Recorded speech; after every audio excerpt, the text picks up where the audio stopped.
We're live! Yay! Yay! Hey, TikTok! TikTok. What? So, what is going on today? Today, we are having convos with NDEEZZY. My best friend of 20 years. NDEEZZY. She's my best friend of 20 years. Love her to pieces. Love to hate her. Hate to love her. Really long time. But she is a sleuth. She is an internet sleuth. She be finding things out that you didn't even think to think about. Like, she crazy. But I love her. So, we're going to have some conversations. We're going to hash things out a little bit. Talk about what they don't want us to be talking about in our own roundabout way. So, the thing is Jessica and I have tons of conversations all the time about things that are going on. And it is a lot of information that a lot of people, are just now kind of learning or within the last couple of years. And it's things that me personally, I've been looking into since 2012.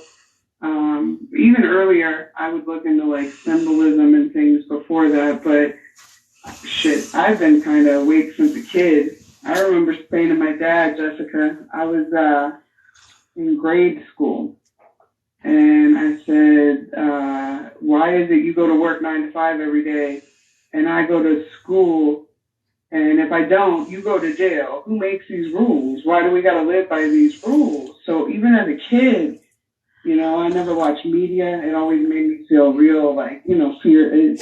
I could feel the fear that the media would try to put on us, and I wouldn't watch it, things like that. So pretty much all my life, but in my early 30s, which would have been, 2012, I started to kind of understand the government part of the corruption and how it's all entangled with so many layers. So there's just so much to talk about. It's a total Shrek fest. All right. The whole government thing, and I call it a Shrek fest because you just refer to it as an onion. It has so many layers. There's so many layers of corruption. And I say Shrek fest because, Donkey calls Shrek an onion. It's so hard, though, because of the layers to put it all, because you think you understand something, and then you learn something else, and you're like, well, wait a minute. So then this kind of changes a little bit, and every layer reveals a little bit more of the other layers you've already kind of went through. And so you think you understand everything, and then you learn something new, and you're like, oh shit, I guess you have to look at that part too, Right. It's insane. And how does this part affect that part? So give us an example. Well, just think that our whole history is lies, and you want an example. I'm just saying, of something that you started looking into. All right, let's start with Q. All right, or QAnon. You started looking into that, and that led you to something else, which led you to something else, which. Well, no. So what was interesting about Q and QAnon, because, that's two different things. What was interesting about Q was when I found out, I didn't find out about them until later on in the game. Even though, because I just took a couple years off and wanted to kind of get back to reality for a little bit, or, the beautiful side of life. And when everything happened in 2020 with the riots and George Floyd, I realized something must be going on. And so I started looking into stuff, and I found Q, and I went to their drops, and I started reading all their drops, and I was like, oh shit, most of this stuff I knew, most of it I already knew. A lot of it I didn't, and I learned a lot too. And the thing I like about Q is, they just ask these questions that most people don't think about asking. And then you have QAnon, who tried to figure it out and because it's kind of like a map, Right. Trying to figure it out. It's kind of sad because they got infiltrated, like Anonymous got infiltrated,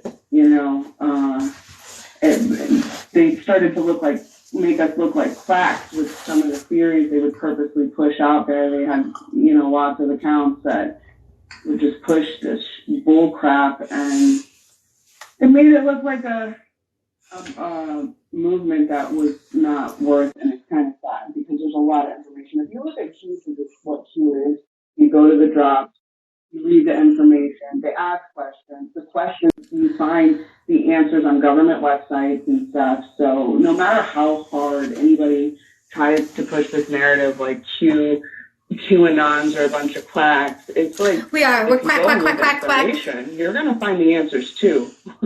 So that's up to you, Absolutely. I have a portion of my family who is completely still totally asleep. Like, totally asleep. And they're intentionally asleep. They purposely... They prefer the, what is it? What's that saying? The bliss of ignorance. Mm-hmm. Absolutely. And it to be oblivious to it. And especially family members when... I'm thankfully, my family loves me and has dealt with my craziness for over 10 years now, and showing them this stuff. They never really judged me. I'm sure they thought I was crazy, some of them anyway. But they all knew as it started to be shown and unfold over the last 4 years, especially as it started to unfold, they started to understand more and more of what I'd been telling them and shouting about for 10 years. And so luckily, my whole family is pretty much awake for the most part. And it's really nice to have, because I know there's so many people out there that feel alone and they don't have anybody. It can be a very lonely place to be, waking up to all this and understanding it and going against the grain and not listening absolutely. to the narrative. And being able to even see that it is a narrative. It's lonely. It's very lonely. Absolutely. And it can, because it's like, all right, you want to grab all your friends and family and tell them everything you know and be like, blah.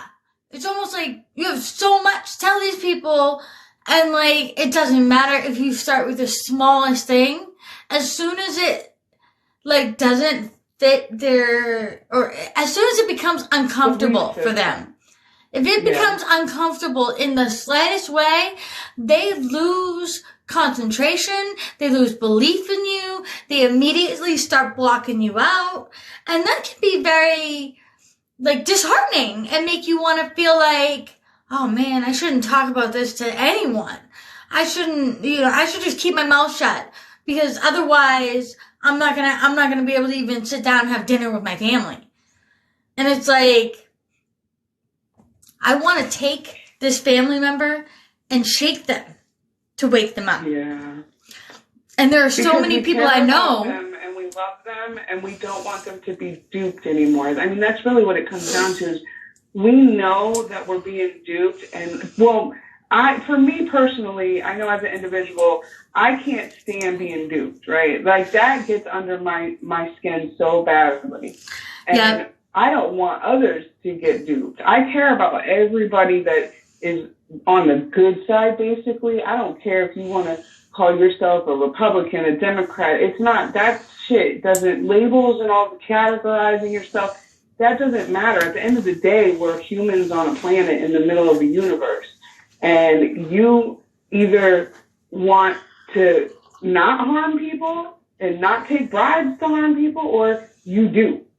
And personally, that's two different groups. So you got a group of people that would do that shit, and you got a group of people that wouldn't. Of course, it goes a little deeper than that. But the people that don't want to harm others, those people, I forget what the point is, but that's what it comes down to. I love you. You're right. It comes down to basic good versus evil, right? Or good versus bad. Absolutely. But it's very easy to lose the main thread, right? That's tying all this together, because it's there's so much, and the mind can get boggled down with it. And that's why it's important that we have these conversations so that we can be clear. And what you were referring to is you don't want people to get duped because you love and care about them. And you don't feel like, I don't want to get duped. I don't want you to get duped. And the fucking system is duping us all.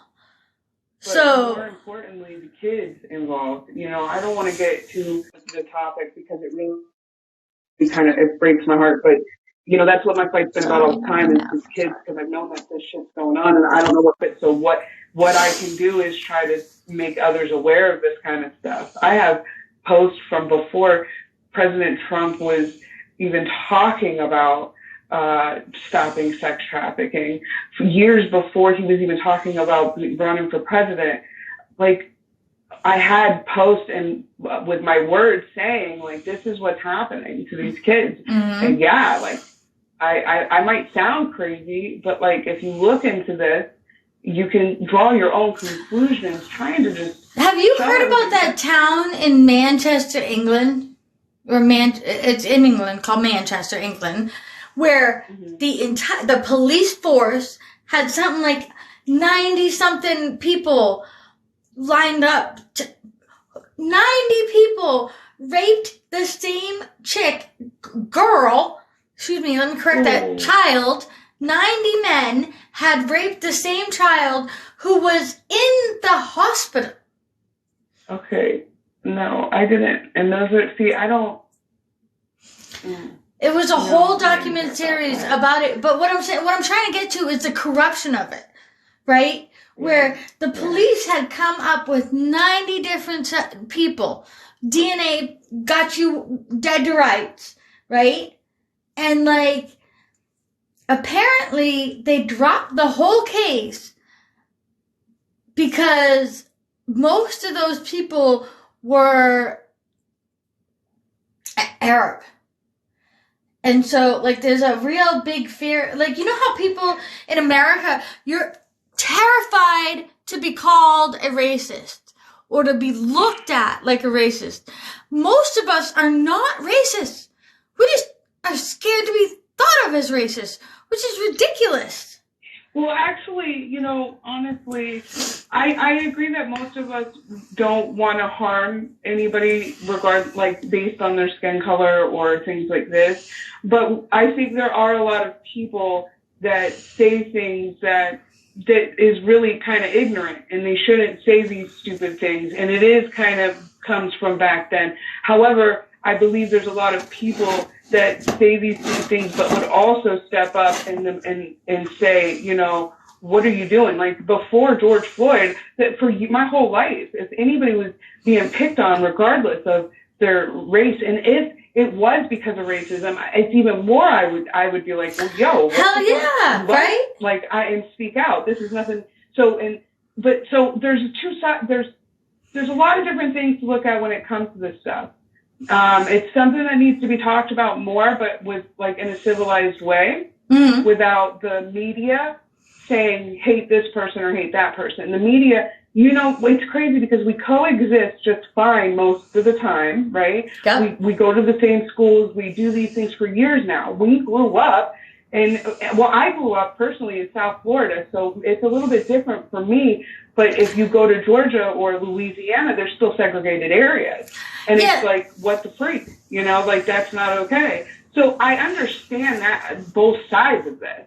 Mm-hmm. But there are a lot of things that we say that, like, in general, everybody, that, you know, is just, we're not thinking about it in the way that it's coming out. And we should be more mindful of that. I do agree. Absolutely. That, you know? Like, look at, so I'm raised here in New England, up in New Hampshire, and grew up in a very patriotic home. My father was a Marine.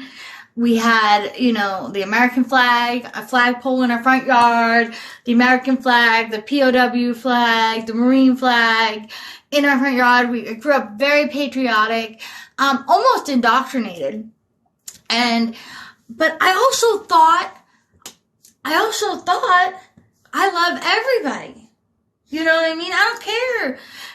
We were even taught not to discriminate against disabled people or kids with Downs or anything like that. Like, we were so taught tolerance up here. Like, to just, it's a melting pot. America's a melting pot, and we have to, you can't say, no, you can't be like this. You have to accept everybody for their differences, as opposed to pushing everybody away who is different from you. And the only way we're going to move forward would be to embrace all these different ideas from all these different cultures and all these different people. Right? That's how I was raised and what I was brought up on. Now, here I am at 20 years old. I head down to Florida. I'm on the bus with my friend, Snow, and I say completely out loud, hey, you want to go get some Chink food? Without even thinking that was not okay to say. You know what I mean? Exactly. Like, it didn't even, here I am believing in my heart that I love everybody and I'm not a racist.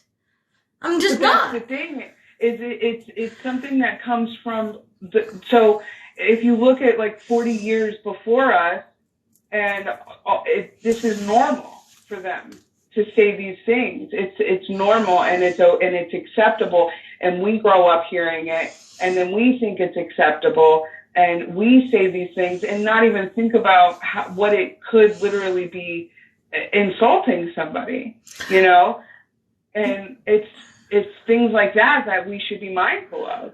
Right, absolutely. That needs to change. And so does targeting, like racial profiling. And hey, James. You know, but what also needs to stop is the media purposely stirring shit up to get things going, to push narratives and political agendas. You know, and that's where I was kind of going earlier was, you know, we coexist just fine until the media tends to put something in our face that makes it, and it's a pattern. It happens every fucking time voting is going to be coming up. It's just all political agendas and narratives that they push. Because at the end of the day, there's good and bad in everything. There is some people in each race that is racist. Okay, you have people that are racist and people that are not racist in all groups, no matter which way you try to look at it. Absolutely. And so at the end of the day, if somebody has a true nature of racism in their heart, which is an ugly, ugly freaking thing to have, if they have, like, no matter how many ignorant things I might have said throughout my life, which never consisted of like an obvious like N-word or anything like that, but just stupid shit like, oh, you sound so white when you talk. Like, I hear that now and I cringe, but I've said that when I was younger and I thought it was funny. And it's not, you know, it's not funny at all, you know? And it's can we at least get to a point and change and be better at? And that's all I ever do is just try to be better and fix the things that I've done that were ignorant in that kind of way, and not be that kind of person, you know? Yeah. But what were we talking about? What was my point? The media. The media stirring up the pot. They always be stirring up the pot with some kind of shit. Y'all, the media. Listen, my perfect example of the media being an enemy of the people would be Senator Joseph McCarthy. Okay. Mm-hmm. Senator Joseph McCarthy in 1950 said, I believe there are Soviet spies infiltrating from within during a speech. Okay? Mm-hmm. And the media, well, first of all, you would think if a senator said something of that stature, you would say, oh my gosh, we need to investigate that. We need to see what's going on. Absolutely. That would be a normal response to something like that. If our government was being infiltrated from... received was the media saying he's a conspiracy theorist and a quack, and so much so that today they still use the term McCarthyism, okay? Mm-hmm. And all he said was, I believe there is Soviet spies infiltrating from within. Well, what is really interesting is in the 1990s, the NSA released they declassified the Venona documents. Right. The Venona documents would go James, on to thank you for prove watching that still. in 1943, so 7 years before that speech, the U.S. government opened an investigation because they too believed that there was Soviet spy commie mofos in our government. Hold on, people are asking who I'm talking to. I am having a conversation with my best friend, NDEEZZY. We've been best friends for 20 years, and she is a member of the tinfoil hat community. That makes me feel any better. I'm proud member of the tinfoil hat community. I also am a proud member of the tinfoil hat community, and so we just figured we'd get on here and start having one of our conversations, because we have conversations like this all the time. And we just be talking about all sorts of things. And then the next thing you know, it's being in the news, it's being said on TV, it's blah, blah, blah. And we're like, man, if somebody would have heard us talking last week, they would have been like, how the hell these chicks? Yeah. So that's the whole point of Convos with NDEEZZY. So if you guys out there have any questions, comments, anything like that, you want to hit us up, go ahead and drop a line in the comment. Make sure you hit the like button, the subscribe button. And yeah, Convos with NDEEZZY, man. Some of them are going to be political. Some of them are going to be completely just off the cuff. Like, some of them are going to be about, like, what the weather is. Who knows? Like, anything can come up. It's a potluck, luck of the draw. You never know what you're going to get with me and NDEEZZY. And definitely feel free to jump in and ask questions or give us ideas or thoughts about any of what we're talking about or anything at all. We would love to just be able to talk with anybody out there that wants to be a free thinker and think for themselves and add in to whatever it is that we might be talking about. Right now, what we're talking about is Senator Joseph McCarthy and how the media is an enemy of the people. Mm-hmm. This is just a perfect example.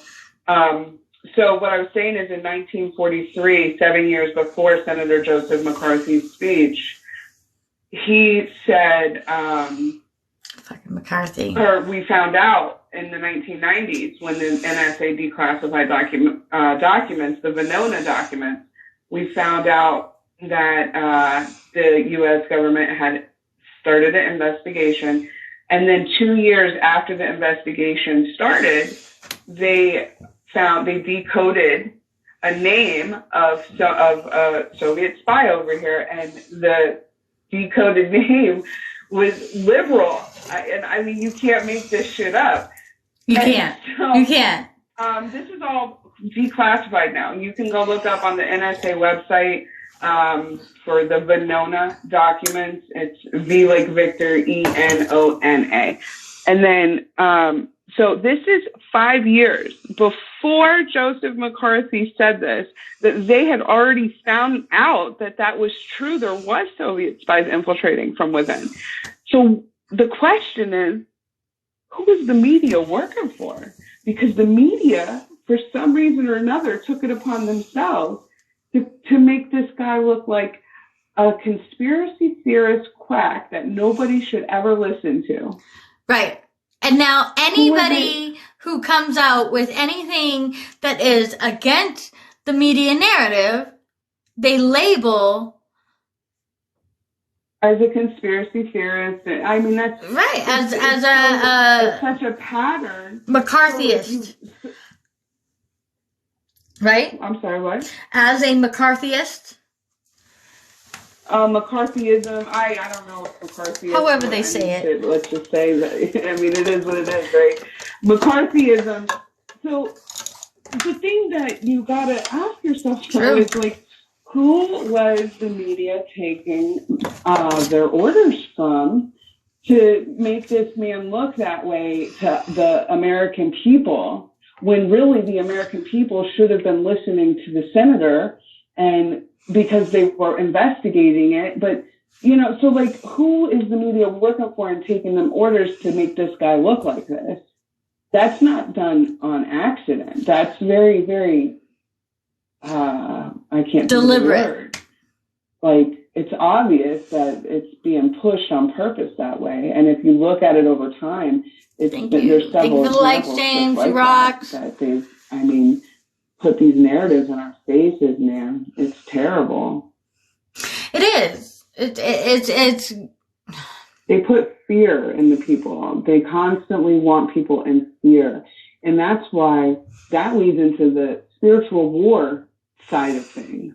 You know, the spiritual war side of things is even more layers to go through, and even more crazy sounding stuff that people, you're right, you said earlier, you mentioned one thing that might like force somebody to, if they were to accept the information you're giving them, they'd have to change their belief system. And that's the thing. Once you understand that one thing is a lie that you've been told, then you realize, wait, if that's a lie, then this what has else? to be a lie too. Mm-hmm. And then that means this is a lie. Wait, everything's a fucking lie.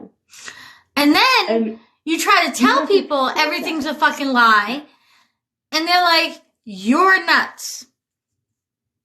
Mm. How in the fuck am I the one who's nuts? These motherfuckers lie over and over and over again, and then come back and retract it, and it doesn't matter because you already told the lie. So the person's reputation, their life, everything is already destroyed. Like, that's... Well, I wouldn't take it personal. They think you're crazy because it's really hard to really accept and understand that literally everything has been a lie. Everything. All of it has been a lie. And I know that people are like, all of it. It can't all be a lie. But trust me, you'll come to the point when you start looking into everything and looking at through, because one door opens 10 more every time. And once you go through all those doors, and those doors don't stop. There's still so many I've not been through. But there's so many that I have. And it's like, you just realize that everything has been a lie. It's like a show, a stage.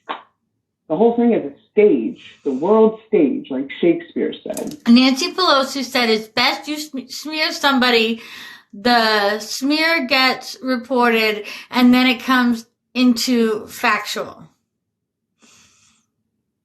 Mm.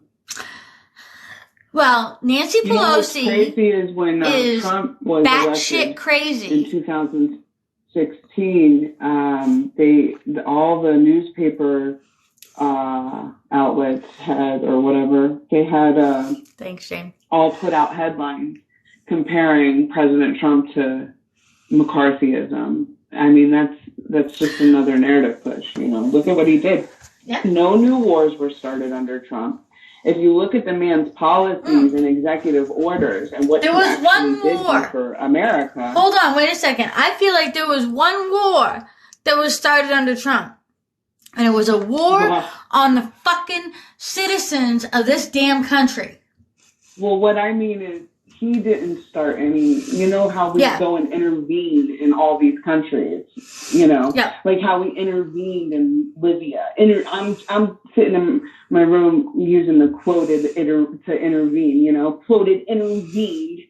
We don't, you know. Air quotes, because, you know. I remember sitting on a plane with this man who I was flying first class because it was cheaper because I was bringing all my luggage. Mm-hmm. And he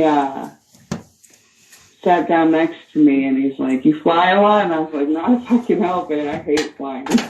And I said, "You fly a lot?" He said, "Every week." I said, "Oh, for work?"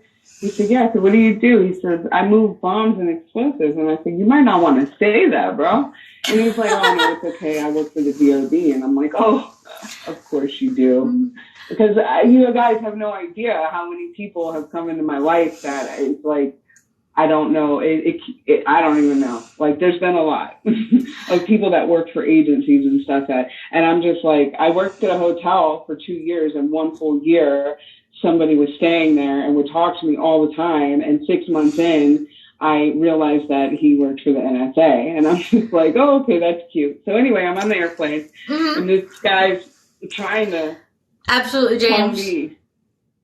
Hold on. James says Trump exposed people that were putting lies and were being paid to push their lives.